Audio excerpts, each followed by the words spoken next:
तो ये सुन रहे थे आप बीएसपी सरबराह मायावती की प्रेस कॉन्फ्रेंस। और आज मायावती की यौम पैदाइश भी है। वहीं अब बात करेंगे अखिलेश यादव और चंद्रशेखर आजाद के बीच जो अब इत्तेहाद ना होने को लेकर खबरें आ रही हैं। हमने आपको प्रेस कॉन्फ्रेंस दिखाई थी। इसी मामले पर संकेत मिश्रा हमारे साथ, हमारे नुमाइंदे जुड़ गए हैं। संकेत मिश्रा, मकसद तो दोनों पार्टियों का एक ही नजर आ रहा है कि बीजेपी को रोकना है, लेकिन आखिरकार जो गठबंधन होना था उस पर किस बात को लेकर नाराजगी देखी जा रही है, जो आज चंद्रशेखर ने जो कुछ कहा? बिल्कुल, देखिए आज जिस तरह से आजाद समाज पार्टी के नेता चंद्रशेखर ने जो प्रेस कॉन्फ्रेंस की, उन्होंने सीधे तौर पर अखिलेश पर भी निशाना साधा और वहीं सत्ता पक्ष भारतीय जनता पार्टी यूपी सरकार पर भी निशाना साधा है। यही नहीं, उन्होंने सीधे तौर पर कहा कि अखिलेश यादव से वो मिलना चाह रहे थे जी। काफी समय से वो संपर्क में थे, 6 महीने से लगातार मिलने का बातचीत का दौर चल रहा था। गठबंधन से चुनाव लड़ना चाह रहे थे, लेकिन अखिलेश यादव की तरफ से उनको समय नहीं दिया गया और उनका अपमान किया गया। यही नहीं, उन्होंने सीधे कहा कि ये बहुजन समाज का अपमान किया गया है अखिलेश यादव के द्वारा। ऐसे में अखिलेश यादव दलित समाज के लोगों को नहीं चाहते हैं।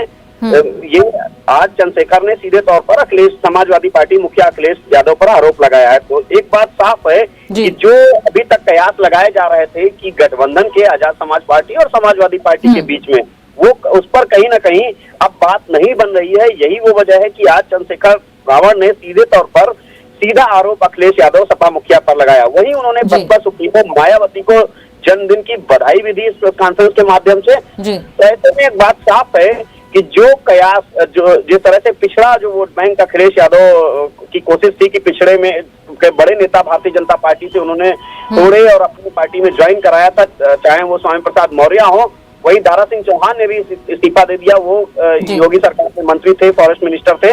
तो ऐसे में बात साफ है। संकेत, क्या लगता है, क्योंकि आज कहा जा रहा है कि अखिलेश यादव भी प्रेस कॉन्फ्रेंस करने वाले हैं, तो क्या वो इन इल्जामों को लेकर बातचीत करेंगे जो कि चंद्रशेखर आजाद ने उन पर लगाए हैं?